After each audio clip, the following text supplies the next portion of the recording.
Welcome into this episode of Coach's Corner. Jordan Woodruff with you. Great to have you along. Today we're joined by boys golf coach Tanner Williams. How you doing, man? Good, sir. How are you? Good. I mean, it's been fun the last probably 2 weeks, dodging raindrops, right? Man, every tournament we went to, we definitely had to pack the rain gear, so we never knew what we were going to get ourselves into. Yeah, and with that, when you did get a good day, the weather was nice. So, man, we were fortunate.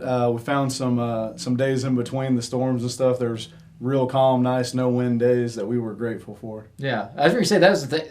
April, when we got those clear days, there were some days with no wind, which was unusual in the state of Oklahoma, or the wind was light wind. It's crazy. No, we played one day where, kids spent more time chasing hats than they did balls. So I think we had a south wind of about 40 one day. So it's one rough day out there. Yeah. Well, of course, we'd like to be talking about you guys trying to get ready for a state tournament or something like that. But, it doesn't always happen every year. But the best thing you can do is look at the improvement that a group of kids had every year. And did they become the best versions of themselves in the time allotted? And that's one thing sticking out with your team. Those boys golfing got a lot better as the year went on. You almost wish you had more time with them, right? Man, we actually talked about that. It's like, man, if we had a couple more weeks in the golf season, we would have easily bettered our chances to get in. But me and Coach Parks, we're always talking about it. And it's interesting you say that. As a collective whole, as a team, this is the best year we've had as far as our top team scores. Like, we averaged per tournament 10 strokes better this year than we've had since I've been here. So we were really grateful for that.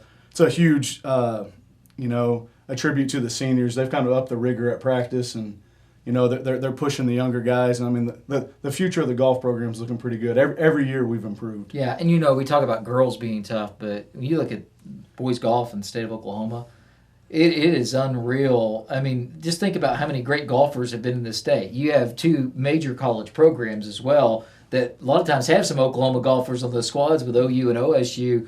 The golf in this state is, as per capita, is probably as competitive as anywhere in the world. It is super competitive. We talk about that every year. We always, at the beginning of the season, we pick a number, and we say, hey, if we're shooting around this score as a team, then we'll have a chance, and it seems like every year that number has to get a little lower. And so we were talking last year, we thought it was going to be 315 and ended up being like 309. To get a team to state, and this year we were like, all right, we'll shoot it at 310, and it was about around a 307, 308 is what you needed again.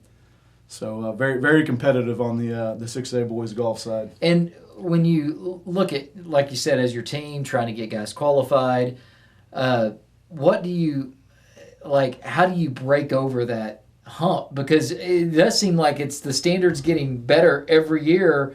And you guys catch up to the standard of last year, but you need to catch up to the standard of this year. So how do you get there? Man, it's a 24/7, 364 or 65-day process where these kids that are in golf, they play other sports here, and a lot of the teams we play against, that they're golfers only, but you've got to be swinging a golf club every day to continue to fight that grind type mentality. But it just takes a lot of work, and it's.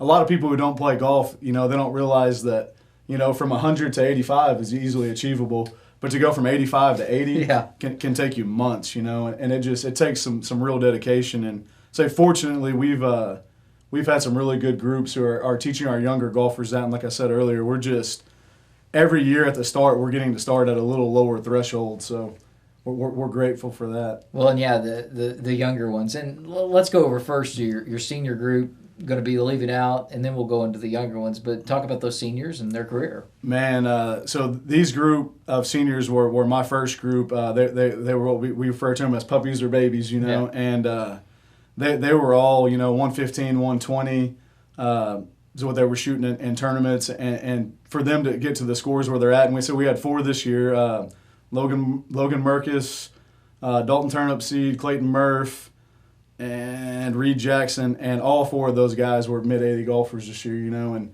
it's the first time since I've been here that we weren't taking scores in the 90s, and that's just a pat on their back for how hard they've worked over 4 years. And, unlike a lot of sports, golf is a lot of individual, you got to be out there on your own, and we always joke around, a few of our seniors that take concurrent, they're out there an hour before we even show up, as coaches, and I had one kid every day we showed up. How many have you already played? He played 18 holes before practice even started. But that's kind of what it takes to get down into the low 80s. So Yeah. it's pretty tough. Well, that goes into your younger guys. You said you hope this group, even though maybe they would like to have done a little bit more, maybe they set the foundation for what's to come. So talk about that younger group and those guys that you have coming up. You think they make a difference? Yeah, no, our young golfers are they're better than they've been since we started. Like I said, we got a group in the 120s, and now typically our freshmen are, because they put a little more work in because they see those older guys doing it, and they're starting closer to 100 than they are 120. So the future is definitely bright there.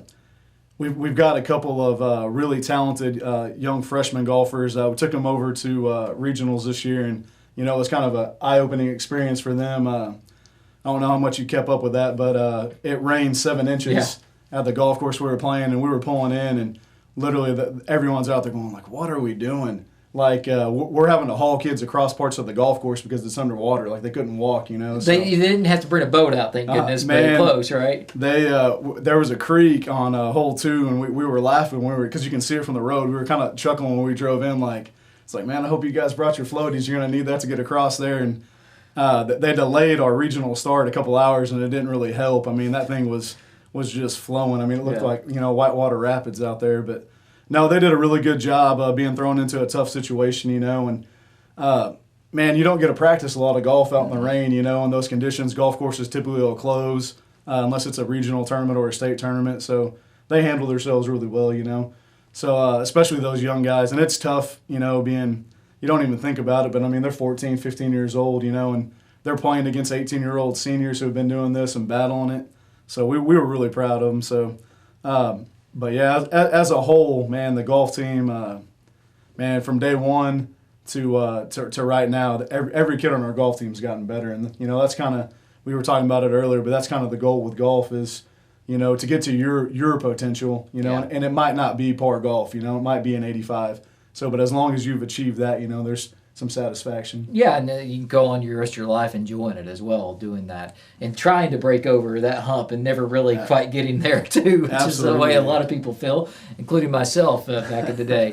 All right, I want to get into the summertime. When it comes to, we think about football and you go lift weights, you do all that, but you'll have some 7-on-7 stuff that they can do. Like they've adjusted some stuff you can do, but. Golf, with that, for these kids, it's just making sure to tell them they can get out to the golf course and play, right? And talk about the resources y'all have to keep those guys playing. So, absolutely. Here in the last couple of years, worked a lot with the guy in Stillwater they created what they're calling the Northern Oklahoma Golf League. It gives the golfers a kind of a local, regional type opportunity to get out and play where they don't have to play in these, they call them OJs, Oklahoma Junior Golf Association tournaments. But they're all across the state, and not everybody has the means or the time to drive 3 hours for a round of golf. But this Northern Oklahoma Golf League they've been doing has really helped us, and it's they play in Ponca, they play in Enid, they play in Stillwater. So that's one thing that we highly encourage all of our golfers to take part in the summer, and just getting out, man. Unfortunately, golf is a spring sport in Oklahoma, which golf courses are dormant, not the best time to be on them. The best time to improve your golf game is the summer into the fall, and plus it's, the sun's up till 9 o'clock in the summer. So we're constantly encouraging them, you kind of the opposite of all the other sports. You work all through the summer and the fall, and then you kind of just hang on to what you've gained, the abilities you've increased right there. You hang on to those during your season, and then you go back to work when your season ends, so. Kind of something I said, if you want to be a high-level golfer, you got to do. So we encourage them. You were talking about the 2 programs. OSU and OU both have phenomenal golf camps. We're always encouraging them to go to those, and so just experience as much golf as you can, and it's like the tournament atmosphere is really hard to recreate unless you're doing it. Well, and it's so interesting with golf because you mentioned the individual, and you add the individuals to make your team naturally, but every individual has a different swing. Oh, absolutely. So coaching, it's not like, you say, hey, here's the one way we do it. You can't really do that. And I think that's good when you get the kids out to see maybe some of these college golfers like these camps, because they see, well, this guy's doing it a little bit different. This guy, oh, they're all different. I just need to find my own, how to do things. And there's fundamentals, don't get me wrong, but, I've never seen anybody with the exact same swing. And you won't. We talk about that a lot. Like, we always encourage them, to make it as simple as they possibly can, but kind of like you're saying, it's kind of like throwing. There's, everybody's picked up a rock or a ball and thrown it at some point, and it never looks the same, and we talk about the swings and, like you said, there's a fundamental look, what it should look like when you're impacting the ball. But to get to that point, I mean, there's, unlimited varieties of swings. And I think it's tough sometimes for a coach because you have to balance of, do I change that swing to make them the better golfer, or do I try to adjust something within that swing to make there's things like that. Even the best golfers go through this. We've seen pro golfers that hire different coaches to change their swing up. So I imagine as a coach, sometimes that's a really tough thing in golf because it's like, do I want to blow up this thing entirely or do I want to adjust it a little bit? We try to make no major swing changes during our season. That's what I said. That's what you would do during in the season. Yeah. and it's just like you said. You'll see professional golfers. They'll win 2 or 3 PGA Tour events. They'll find something wrong with their swing, and then they won't win another one for 10 or 12 years. Yeah. And I don't think people understand that sometimes. The game of golf, the misses are so small, that it takes that long to perfect what you're doing. So even if you just want to tweak that tiniest thing, So, but no, that's something that we really putting and your swing, we really talk about not changing a whole lot during the season. Well, and the other thing too, during the summer, you mentioned 2 things. You can continue, even if you don't get out on the golf course, hit some balls into a net. Oh, absolutely. Putt the ball, get a little putting surface and putt a little bit. Even if it's not breaking or anything, just being able to putt it straight, because even if it is breaking, you're reading the break, but you're trying to hit it in that spot, right? So there's stuff like that. Even if you don't get on the course, you can, like you said, pick up the club every day and do something. Yeah, and that's what, like we're telling the kids, with our new indoor facility, it's going to have a couple of golf simulators in there, and the data that you get from that, can really, really help with the swing. See their swing path, their impact. Distance is where I think it's the most important. Distance is important because you can have them hit 10 times on that golf simulator with the 7-iron. And then you can get a cluster of how long that is, and you can say, okay, now we know if you hit this clean on a 7-iron, it's going to be this much yardage, which is really going to help you on the course. Absolutely. We talk about that a lot with our freshmen. Typically when you're a senior, you have your club distance pretty dialed in, but as a freshman, they really don't have any idea. So, the first week or 2 of practice, that's what we're on the range saying, hey, man, how far do you hit a 5-iron? Well, I hit it 140 yards. Well, I was like, and then because they think they're going to hit it 240 yards because that's what they see on TV. And so we'll get them out there and we teach them their distance. We make them write it in a little book, and that way when they're on the course, well, I'm 140 yards. We'll pull out your book and look at it. Well, I hit a 6-iron 140 yards. Swing the 6-iron. So, but no, yeah, the simulator, that'll be real nice to be able to use. Its accuracies, just top notch. I mean, it's within a tenth of being accurate every single swing. Yeah. So we're really excited about that and be able to get in there and use those tools. Yeah, it's a great resource. I'm looking forward to that. You guys should be able to utilize that here before long. Yeah, pretty quick. Yeah, so, hey, anything else you want to get to before we let you go? No, man, I'm good. Ready for the rain to stop. Yeah, so. You're ready to actually get on the golf course yourself now, right? I mean, school's out, right? Or you get away a little bit. I'd be lying if I said we didn't take our swings every once in a while we're out there with the kids. I know you take your swings, but you really can't go play an 18, right? So now you can go play an 18. Yeah, nope. I've already got one on the books, man, June 2nd. So. Yeah, no, I try to play as much as I can, I mean, it's hard with young kids, but any opportunity I get to get on a course, I like to get out there. Yeah, and that's the best thing when you're teaching these kids is that's something that stays with you for life when you learn to play golf. Absolutely. I mean, yeah, I say, but you know how it is with coaching. I mean, I'll roll out of golf in a week and a half and be right back into football, so doing that summer grind. Yeah. So. But like I said, I know a lot of football coaches, they find time to hit the golf course a little bit. As often as we can. A little morning session or a little afternoon session, so. Absolutely. You find a way to do it. So, yes, sir. You got to be able to beat your kids. That's it's funny.